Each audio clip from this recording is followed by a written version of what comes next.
It's Thursday. That means crossover Thursday here on the Locked On Podcast. Now, we're your team every day. This is what I've been looking forward to for a couple years now. Q Myers, Alex Clancy. Q Myers, Alex Clancy. A little story before we get into this, because there's a massive matchup here in week 2 against 2 0-1 teams. Thanks for making Locked On Cardinals and Locked On Raiders your first listen each and every day, free and available on all platforms. I met Q years ago here with Locked On NFL. Yep. I go to Radio Row in Atlanta for the radio show I was on in Phoenix. I set up. I'd never been to the Super Bowl before. I was stoked. I'm like, okay, cool. So Radio Row, it's not as sexy as people thought it would, but it's awesome. I see, a bunch of big names, and I look over to me, not 2 tables over, and it's Q Myers. I'm like, wait, I know that dude. We had just become friends. I'm like, wait, first time went up, hugged it out. It's been bromance ever since. Yes, sir. Yes, sir. It was awesome. So hell of an experience, man. Even though Atlanta was cold. It was supposed to be hot Atlanta, and it was cold. It was cold Atlanta. Doesn't have the same ring to it. No. Follow him at your boy Q254 on Twitter. Follow me at Clancy's Corner. 2 franchises that have been through tumultuous off seasons in very different ways. There's a bunch of different storylines we're going to get into. We're going to get into our favorite matchups, and then a final segment we're going to get into our predictions and just an overview of what we talked about as a whole. This episode of Locked On Crossover Thursday is brought to you by Prize Picks. Today, here's the thing. Prize Picks is killer. It's an app. It's over-unders. You can parlay one bet. You can win up to 10 times your bet. It's awesome. Their Prize Pick projections pick 2 to 5 players. If they score more or less than the projection, you can win up to 10 times. 100% instant deposit match up to $100 with promo code Locked On. That's prizepicks.com. Promo code Locked On. So I'm going to jump to you first here, Q, because you've been covering the Raiders for a long time. You've been doing Locked On Raiders for a long time. The storylines are perpetual with the Raiders organization, whether it be the haircut up top, Mark Davis, John Gruden and Mike Mayock, what looked to be a genius experiment that failed, Antonio Brown, et cetera, et cetera, et cetera. There's so many storylines. Now, It seems like an adult is the head coach now. And it seems like you've got a wide receiver 1 and his bromance with the quarterback Derek Carr from Fresno State days. And you've got some adults on the defensive side of the ball. Yep. With all the tumultuous stuff that's gone around that organization, are you looking at this like this is a new Las Vegas Raiders organization?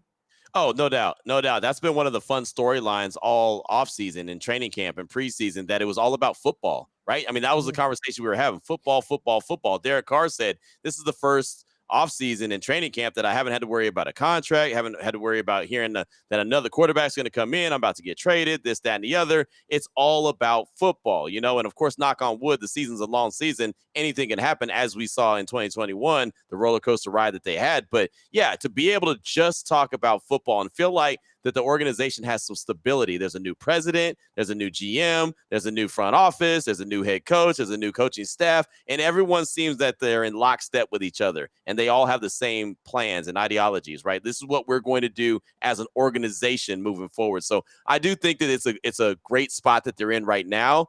Now, Alex, the most important thing is you got to go out there on the field and win some games, right? And, I mean, the season's young. It's only week 2, but they started out 0-1. So, of course, now Raider Nation thinks the sky is falling. So that's that. And I'm sure that Cardinal fans feel the same way. But, again, it's a marathon, not a sprint. So it should be fun to see the rest of the season play out. But just to be able to talk and report and come on, the podcast every day and talk about football and players and what I expect to happen, and not talk about Gruden just had to resign and Henry Ruggs just got released and Damon Arnett's a social media thug. And I mean, it's been relieving for me, and I'm not even in the locker room, so I can only imagine how it feels for the guys that are returners. Yeah, for sure. And I just do want to clarify, I'm not making light of any of the things that you just mentioned. They're all very serious things in their own right in very different ways. And yeah, like going into, let me kick this off, going into Sunday in Vegas, the biggest story for me and how it impacts the game is, can this offense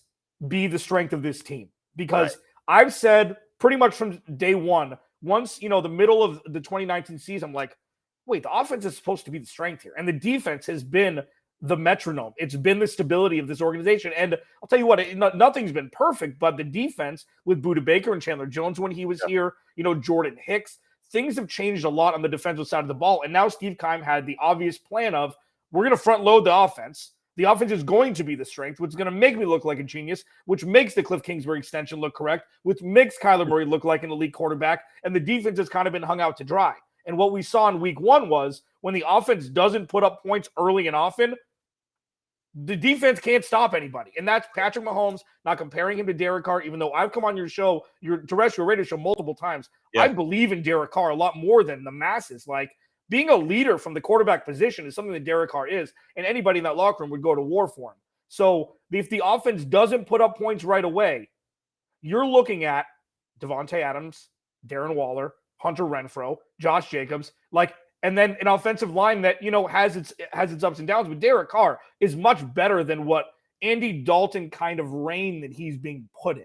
So what about you? Like, coming from Justin Herbert, all-world God that he's seemingly becoming, and almost pulling the game off, even though it looked out of reach at times. What are you looking at after seeing the Cardinals get blown out at home against Kansas City in week 1? Well, I'm just looking for the Raiders offense to get on track, because I do think that the Raiders offense, like you mentioned, could be the leader of the pack, right? I think they could be an elite offense. I look at the weapons that Derek Carr and this Raiders offense has, and I look around the league and says, I don't think there's another team in the league that is heads and tails way better than the Raiders. I think there's teams that have a lot of talent, the Chiefs, the Bills, multiple teams. Hell, the Cardinals have talent, but I think that the Raiders can punch with anybody. The Chargers, I think they have a puncher's chance with anybody. They just have to have better execution, right? What we saw on Sunday, week 1 of the regular season, wasn't good execution. Derek Carr uncharacteristically threw 3 interceptions, right? Underthrows behind the receiver, behind tight end Darren Waller in the end zone, underthrew Davante Adams. I mean, things that he doesn't normally do, he did. And so I think that a lot of that had to do with week 1, there was rust, no preseason action. I think that had something to do with it, even though everyone tells me it doesn't. That's okay. That's fine. I think that there's something to it. It's a new system. They're trying to learn what, head coach Josh McDaniels wants. So I'm looking for better execution. Hell, Josh Jacobs, he told me in the locker room following the game, I had a walk-in touchdown. I just slipped. It's just if I don't slip, that's execution. If I do that, that's a touchdown. I walk in the end zone. Instead, the Raiders settle for field goal. So, there's stuff like that. I just think getting into the rhythm of a season, I don't think any team you see in week 1 is what you're going to see in week 8 or week 9 or week 10. It's a ramp-up period for every team in the league. I think the Raiders will be much better. They'll be back at home. I think that's something good to see the season debut of the Allegiant Stadium, the home debut. I think that'll be some good things. The fans will be pumped up to see Davante Adams and company. So this offense definitely could be the leader of the pack for the Raiders. They just got to get in sync and be on the same page. And I think they'll start to do that on Sunday. And I'll tell you what, one player, we're going to get into this next key matchups. One player that scares the hell out of me is Brandon Bolden. It's death, taxes, and New England running backs in the right scheme being able to produce. Brandon Bolden is 100 years old. Like him and Matthew Slater should at least be 200 years old each. And, and Brandon Bolden coming over there, that was one of the guys I marked him like, oh, the Cardinals have trouble with running backs like that, catching the ball out of the backfield. Clyde Edwards-Helaire had an all-pro day in week 1. We're going to talk about key matchups next here. Q Myers, Locked On Raiders. Alex Clancy, Locked On Cardinals. At your boy Q254. At Clancy's Corner. For me, free and available on all platforms. Every single damn day, we're in your faces. Coming up next, key matchups that both he and I are going to be looking at as we hope to see our respective team that we cover jump to 1-1 and not fall to the ill-fated 0-2, even in a 17-week slate. Alex Clancy, Q Myers next. Locked On NFL crossover Thursday. First, there is this new sponsor that we have, Turo. Okay? If you don't know what it is, you need to get in the know immediately. I've used Turo. I use it a couple times. Think of it as Airbnb for cars. Okay? All over your city, everywhere around where you live or where you're vacationing, there are cars that you can use instead of renting one. It's the world's largest car sharing marketplace. You can book any car you want wherever you want from a community of local hosts across the US, Canada, and the UK. Ditch boring rental cars and find your drive at Turo.com. Okay. Every trip is backed by liability insurance. Terms and conditions apply, obviously. But you can book an SUV or minivan for a road trip, a pickup truck, or even test drive an EV. There was a 5 Series I almost dropped $200 on a day because I wanted to be sexy. It takes some extra work for me, but Turo's got you covered. Go to Turo.com and ditch boring rental cars forever. Crossover Thursday, Alex Clancy, Q Myers. Dude, this is fun. Like, there's a lot of talent on the Locked On Podcast Network and the NFL channel specifically. For sure.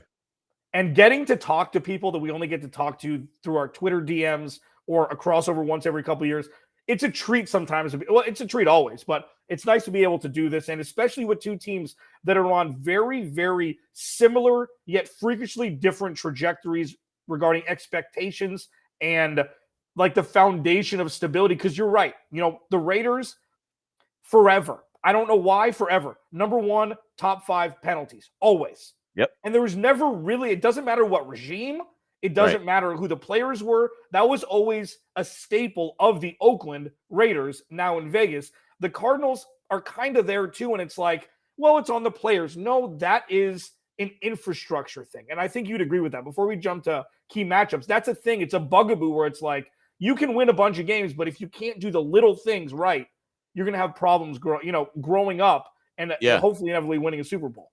Absolutely. It's funny because head coach Josh McDaniels and this new regime that's here in Las Vegas now, they are really sticklers on don't beat yourself, right? And beating yourself, part of beating yourself is having 10 penalties for 120 yards, giving up 100 yards worth of penalty yardage, having plays extended on 3rd and long when you're off the field and all of a sudden you hit the quarterback late, stupid stuff, shooting yourself in the foot. The Raiders have traditionally done that. That's been one of my big storylines, that the Raiders don't do that now. I mean, even going back to last week, even though they did shoot themselves in the foot a couple times, they had 3 penalties for 11 yards, right? But there was a couple that were untimely, bad penalties that did exactly what they've done in the past, extend drives that cost them some points. But you can see that they're working on it and trying to clean that up. So, yeah, man, that's something that's been driving me crazy for years, and I'm glad that there's some attention to detail now. That's something that Josh McDaniels is very high on, and I'm excited to see how that translates to wins. Yeah, and it's interesting. One of my key matchups that I'm looking at, it's not necessarily players because who Davante Adams is, who Derek Carr is, what the offensive line looks like, even though they, let Alex Leatherwood go. You and I can share a beverage and talk about the failed draft picks over the last 4 or 5 years with our respective organizations at different times.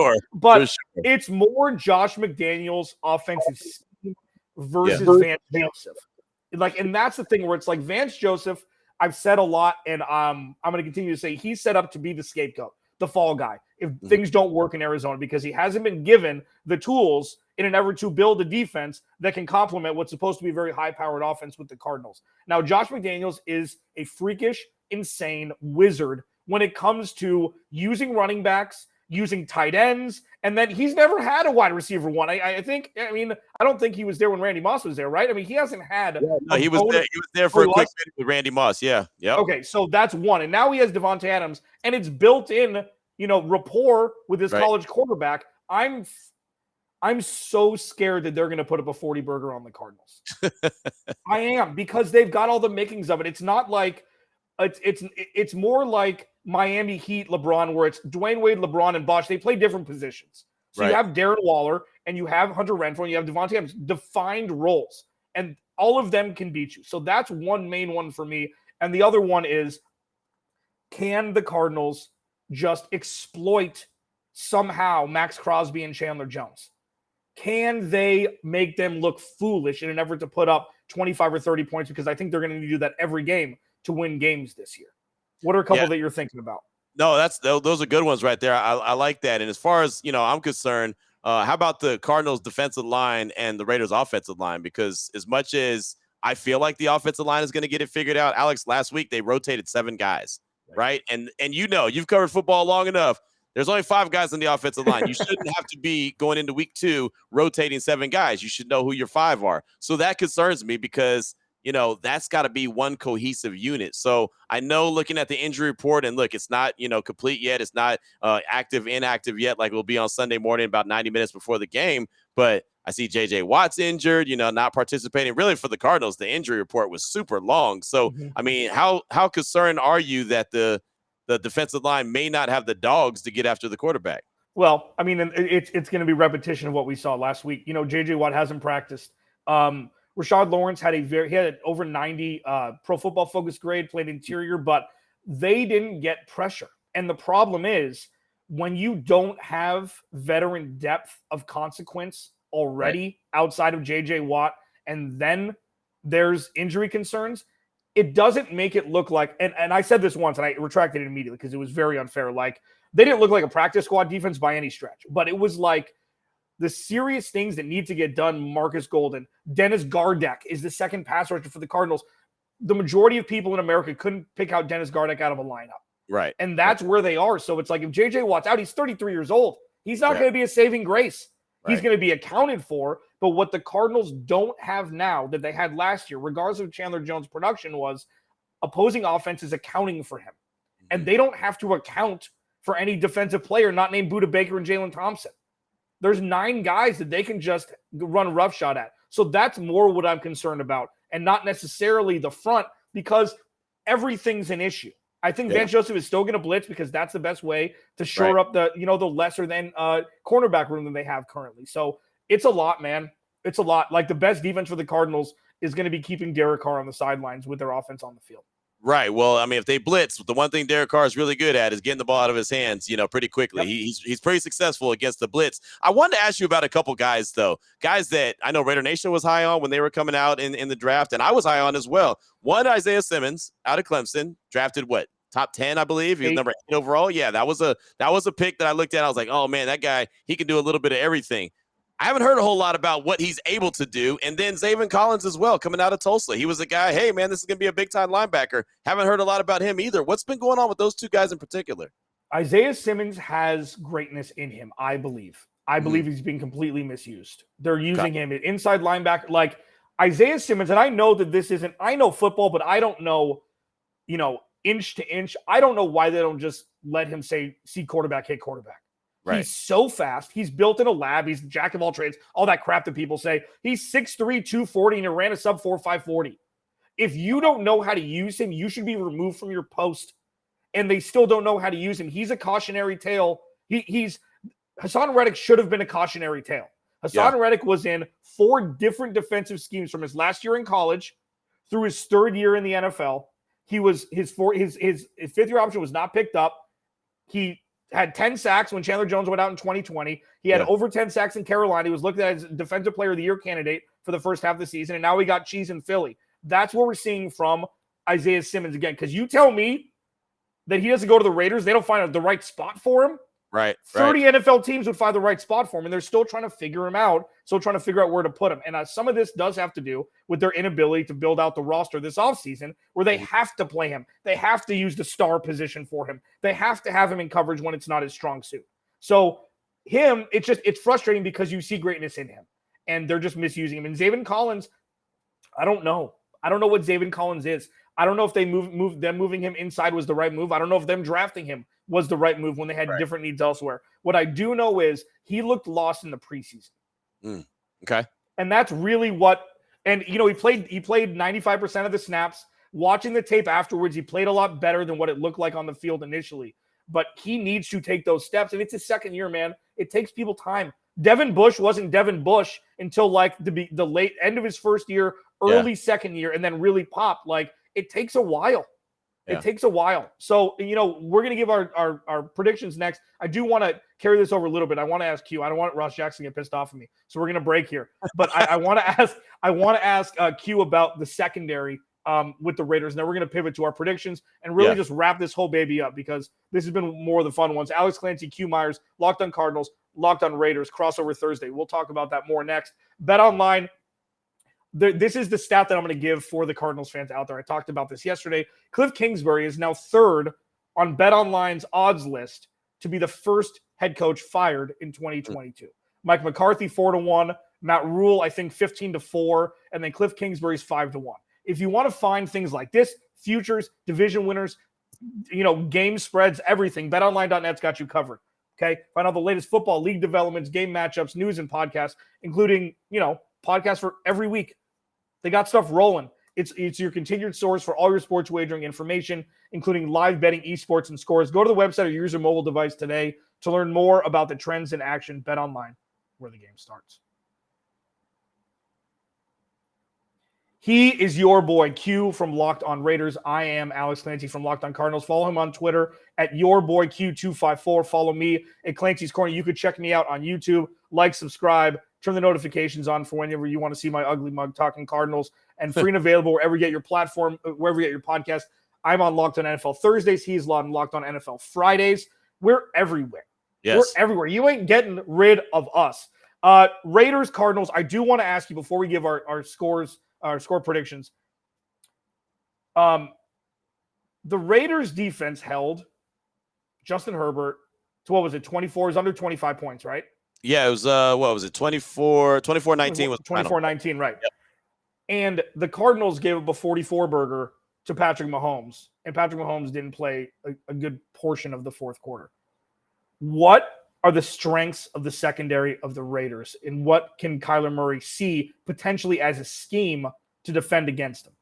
Well, I'll tell you the strengths. Don't throw the ball towards number 39. I think that's the biggest caution right there. Is like, hey, if you see 39 lurking, stay away. Nate Hobbs is a star on the rise, right? I mean, he was a 5th-round pick a year ago, played all in the slot the whole year, but now they've allowed him to play on the football field. And what I mean by that is all over. He could be on the outside. He could be in the slot. He could play safety. He is that guy, right? He's that dude, and he has an opportunity to really shine. So Nate Hobbs is going to be special. That's a guy that you got to watch out for. Now, I'll say this about the rest of the secondary. The other side, across from Nate Hobbs, is unproven. Right, Rock Ya-Sin, they picked him up from the Colts. They traded, and he's in the last year of his deal, so he's proven that he could be that guy. He had a lot of hype coming out of Temple, but he has to prove that he could be that dude. So he's a question mark. Trayvon Merrick right now is dealing with the hip injury on the back end, so that second-year safety out of TCU, he's dealing with the hip injury. He didn't participate in practice on Wednesday.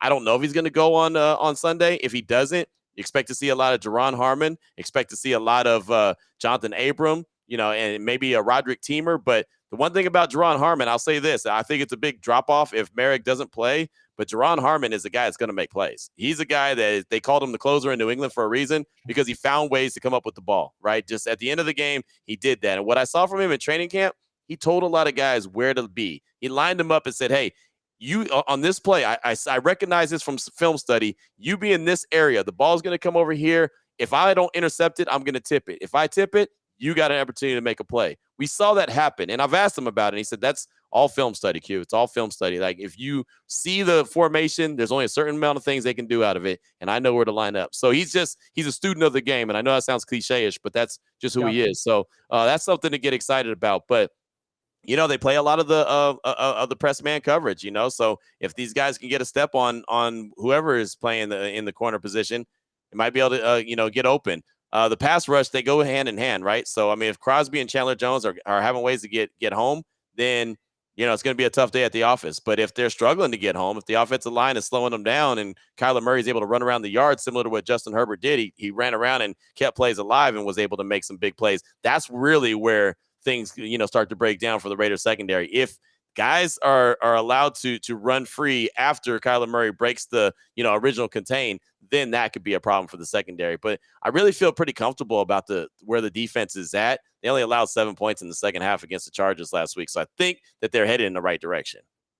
You were by Q254. I don't want to do this.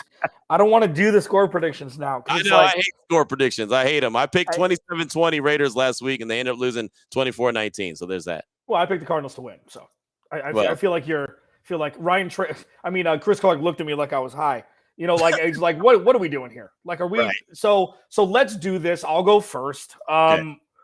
I think I didn't see enough last week to say that the Cardinals could win this game. I do think they're going to put up more points because that was an embarrassing performance when the game needed points from the Cardinals. The 2 garbage time touchdowns, one to Hollywood Brown and one to Zach Ertz. I'm kind of taken off the board. I do think the Raiders are going to win until the defense can stop somebody. I'm going to still put up big numbers. I think the Raiders are going to win 30-24. Wow. Okay. All right. 30-24 for the silver and black. I was actually going to go 34-21 Raiders. Oh. They put up 19 points a week ago. That wasn't enough. That was 3 turnovers by Derek Carr. Missed the guy in the end zone, and Darren Waller. Josh Jacobs fell down. I mean, there's, so many different things that happen. I just feel like this offense is going to be clicking on all cylinders this week as opposed to what they did in week 1. So I think they're going to be a lot better. I think this offense has an opportunity to put up a lot of points. 34 might be, a little high. But with the fact that the Cardinals defense isn't very good, if they plan on blitzing a lot, I feel like they're going to get burned a lot, right? Renfrow, Waller, Adams, pick your poison. I feel like that's a recipe for disaster if Vance Joseph continues to blitz. And I know he blitzes at a high rate. I know he does. So, I mean, Tigers usually don't change their stripes, right? So if he's going to do that, I feel like it could be a long day at the office for the Cardinals in that defense. And just a terrible, just compounding of issue for the Cardinals with Josh McDaniels and the guy that gets the ball out the fastest in the history of the NFL and Tom Brady now coming in and doing that even more for Derek Carr, even though he does it already. Like, they're a match made in like underdog heaven, right? Where it's like they're never going to get their dues. Josh McDaniels does kind of, but it's always Belichick. And then, Derek Carr's never going to get it until they make a deep play. Man, if he broke his leg, broke his ankle when they were 12-4. 16, yep. Oh my God, they were the best team. They were the best team in football. Okay, so let's recap here for the last couple minutes. Let me ask you this. Let me ask you this, because you sent me a text immediately when Trayvon Mullen was traded to the Cardinals. Yeah. Oh, yeah. You said, what's the deal with Trayvon Mullen? I said availability. Well, he hasn't played yet, and he's been limited in practice so far. So what has been your early reviews on Trayvon Mullen? I'm going to text you in a couple days, ask you for an update. I don't know. I mean, there's nothing like he was shadowing Byron Murphy today at practice. I don't think he's put any sort of run in. Like, unfortunately, this is kind of to a T. This is on par with Steve Keim, making trades late in camp, late in the offseason. Usually guys aren't completely healthy that are being offered up by the teams that are trading for him. And then Rodney Hudson was in the middle of the year. That was one of Steve Keim's better moves. But I'd like to see him play. Hopefully when he gets on the field, he's automatically going to be the second best corner the Cardinals have. Right. I've seen enough from him. You've seen enough from him to say, you know what, when the dude's on the field, he can definitely add. Yeah, he can play. And that's something that I think that even if he was injured now, it's going to benefit them in the long run. So I completely understand why he did it. They didn't have to give up a whole lot, but I mean, TBD. Right. Right. I mean, there's nothing that I can, because we haven't seen a snap. Well, he is going into the final year of his deal, or he's in the final year of his deal. So, I mean, he's got a lot to prove. So sometimes that motivates players. But I'll tell you straight up, and I know this for a fact, the Raider Nation hates when I say it, he was going on IR for the Raiders. The Raiders were IR-ing him. Like, I was in the building, in the facility, when the cut list came out, and it was like, Trayvon Mullen, IR. And then all of a sudden it's like, oh, wait, hold on. The Cardinals are going to make a trade for him. So there's that. Why you got to do this with me while people are watching? Hey man, I try to keep it real. I try to keep it real with Raider Nation, and they get angry at me, and they're like, "No, they need depth." And I was like, "He was going on IR. He wasn't going to play anyway." So there's that. Alex Clancy, Locked On Cardinals. On that rosy ass note, your boy Q254 on Twitter. Locked On Raiders, free and available wherever you get your podcasts. You can hear him everywhere. ESPN. He's got 4 shows he's got 4 stations that he program manages. He's got his own show Monday through Friday. Hardest working man in show business, dude. This has been really fun. And hopefully, I don't know, we'll meet in the Super Bowl in 10 years from now or something. Are you coming to Vegas? I mean, the game's on Sunday. Are you making the trip? No, man. I got 3 jobs also, okay? And one of which is kind of anchoring me to where I'm at now. Okay. I would love to. Thank you for putting me on blast. I do appreciate that. I'd hug you if I could. Alex Clancy, Locked On Cardinals. Your boy Q, Locked On Raiders. This has been a crossover Thursday on the Locked On NFL version of the Locked On Podcast Network. Thank you. Check out Peacock and Williamson next. Second listen, Monday through Friday. Brian Peacock, Locked On 49ers. He's got terrible 49ers takes, but he's good with Peacock and Williamson. Matt Williamson's been around the game for 2 decades. They talk about the hottest stories Monday through Friday. Again, free and available wherever you get your podcast. Check him out. Locked On Raiders tomorrow, and then through the weekend, Locked On Cardinals for me. Alex Clancy, your boy Q. We'll talk to you guys on a Respect the Podcast tomorrow.